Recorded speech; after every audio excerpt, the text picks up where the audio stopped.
আমরা ক্লাস 10-এর একটি কবিতা প্রলয় উল্লাস কবিতাটি শুরু করব। কবি হলেন কাজী নজরুল ইসলাম। কবিতাটির উৎস প্রথম প্রকাশ 1329 বঙ্গাব্দে প্রবাসী পত্রিকায়, পরে এটি অগ্নিবীণা কাব্যগ্রন্থে প্রথম কবিতা হিসাবে স্থান পায়।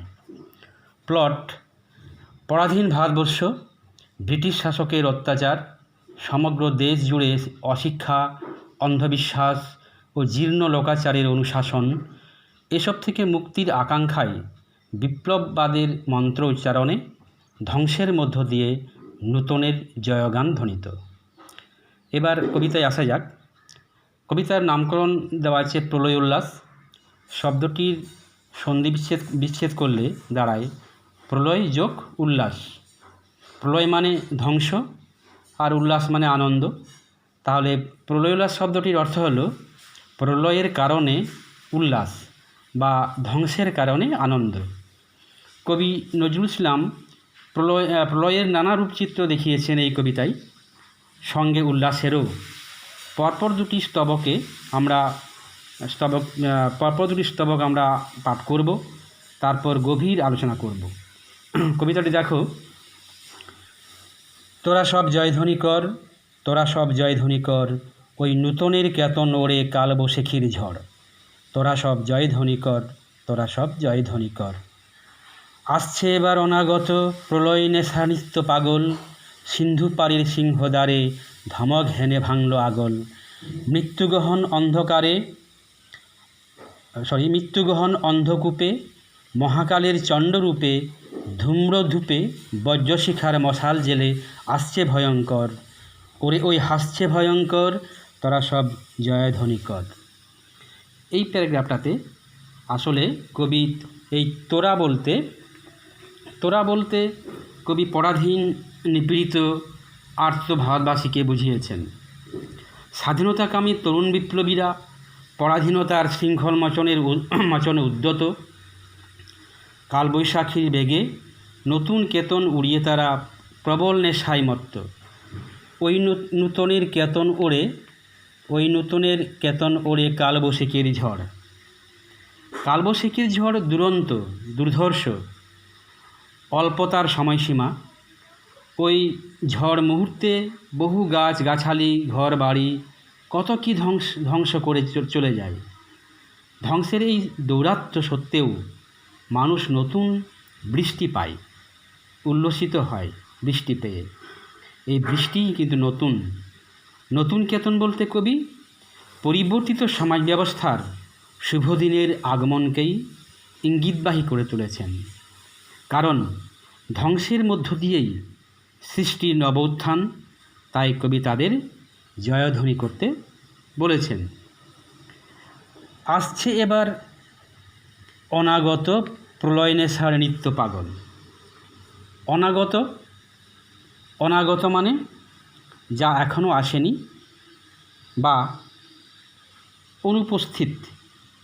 কি আসেনি না, প্রলয় নেশার অর্থাৎ ধ্বংসের নেশার বা ভাঙনের লীলা খেলার। কবি উপলব্ধি করেছেন পরাধীন ভারতবর্ষের স্তরে স্তরে সঞ্চিত হয়েছে কুসংস্কার, দাসত্ব, অশিক্ষা, জড়ত্ব এবং অবক্ষয়ী মূল্যবোধ। এই প্রলয় নেশা নিত্য পাগল তরুণ বিপ্লবীরা সেই স্থবিরতাকে ধ্বংস করবে, তারা নতুন সৃষ্টিকে চিরসুন্দর করে তুলবে। তারপর সিন্ধু পাড়ের সিংহদ্বারে ধমক হেনে ভাঙল আগল। সিন্ধু পাড় মানে সমুদ্রের তীর, সিংহদ্বার প্রধান দরজা, সমুদ্র তীরের প্রধান দরজা। অর্থাৎ কবি এখানে আন্দামানের সেলুলার জেলে ভারতীয়দের বন্দি কথা বলতে চেয়েছেন। অর্থাৎ এখানে আন্দামানের প্রধান ফটকের কথা বলতে চেয়েছেন কবি। ইংরেজরা আন্দামানের সেলুলার জেলে ভারতীয়দের বন্দি করে রাখত। সেই জেলের প্রধান ফটক ভাঙার কথাই কবি এখানে বলতে চেয়েছেন। মৃত্যুগহন এই যে মৃত্যুগহন অন্ধকূপে মহাকালের চণ্ডরূপে ধূম্রধূপে বজ্রশিখার মশাল জেলে আসছে ভয়ঙ্কর। মৃত্যুগহন অর্থাৎ মরণ, মৃত্যু মানে মরণ, আর গহন মানে গভীর, অন্ধকূপে মানে অন্ধকার গহ্বরে, মৃত্যুরূপ গভীর অন্ধকার অর্থাৎ পরাধীনতার যন্ত্রণা, সামাজিক শোষণ বঞ্চনা থেকে মুক্তির জন্য মানুষ সংগ্রাম তীব্রতর হচ্ছে এবং তার মহাকালের চণ্ডরূপে রূপ ধারণ করেছে। মহাকাল মানে কি না, মহাকাল মানে চির প্রবহমান সময়, অর্থাৎ দেবাদিদেব মহাদেব। এই দুটো অর্থই কিন্তু এই মহাকালের মধ্য দিয়ে কবি বলতে চেয়েছেন। মহাকালরূপী দেবাদিদেব মহাদেব সভ্যতার রক্ষক ও সংহারকও। বর্তমান বিশ্বের বুকে পুঞ্জীভূত অসন্তোষ, ক্ষোভ ও পরাধীনতা থেকে অসহায় মানব জাতিকে মুক্তি দেওয়ার জন্য মহাকালের আবির্ভাব প্রয়োজন। মহাকালের শক্তবাহুর বাঁধনে বিশ্বজননীর আসন সুরক্ষিত হয়েছে। ভারতবর্ষ পরাধীনতার শৃঙ্খলে আবদ্ধ, তাই মহাকালের ভয়ঙ্কর মূর্তিতে অর্থাৎ শিবের ধ্বংস মূর্তিতে যেন মুক্তিদূত অর্থাৎ বিপ্লবী শক্তির আগমন ঘটেছে। কালবৈশাখীর ঝড়ে উঠছে নতুন পতাকা, ধ্বংসের মধ্যে সৃষ্টির প্রতিশ্রুতি। বজ্রশিখার মশাল জেলে আসছে ভয়ঙ্কর। ভয়ঙ্করের পথেই এভাবে স্বাধীনতা পুনরুদ্ধারের স্বপ্ন দেখেছেন কবি। ভয়ঙ্কর তথা ধ্বংসরূপী মহাকালের বা শিব এখানে হাসছেন। আগে বলেছেন কবি আসছে ভয়ঙ্কর, পরে বলছেন হাসছে ভয়ঙ্কর। বিকট অট্টহাসি হেসে তিনি জীর্ণ পুরাতন এবং যা কিছু অসুন্দর এই পৃথিবীতে তা বিনাশ করেন। তার আগমনে প্রলয় ঘটে, নতুন সৃষ্টি হয়। তাই পরাধীন ভারতবাসীদের জয়ধ্বনি তুলতে বলেছেন কবি, বলেছেন তোরা সব জয়ধ্বনি কর। ঝামর তাহার কেশের দলায়, ঝাপটা মেরে গগন দুলায়। ঝামর মানে হলো রুক্ষ বা মলিন। বেপরুয়া মহাকাল, কালবৈশাখীর ঝড়। এই কালবৈশাখীর ঝড়ের রূপ রুদ্ররূপ। কালো বৈশাখীর ঝড়ে কালো কেশের ঝাপটায় আকাশ দুলছে, যেন মহাকালরূপী জটাজুটধারী শিব ঝাপটা মেরে গগন বা আকাশ দুলিয়ে দেন। সর্বনাশী জ্বালামুখী ধূমকেতু তার চামর ঢুলাই। জ্বালামুখী অর্থাৎ অগ্নিশিখার প্রজ্বলিত মুখ, যেখানে থেকে অগ্নিশিখা বেরোয়। ধূমকেতু জ্যোতিষ্ক বিশেষ, আর চামর চমড়ি গরুর পুচ্ছকেশ দিয়ে তৈরি পাখা বা ঝাড়ন। সর্বনাশের রূপ ধরেই সুন্দরের আগমনকে বর্ণনা করতে গিয়ে কবি বলেছেন ধূমকেতু যেন তার চামর ঢুলায় অর্থাৎ পুচ্ছ নাচায়।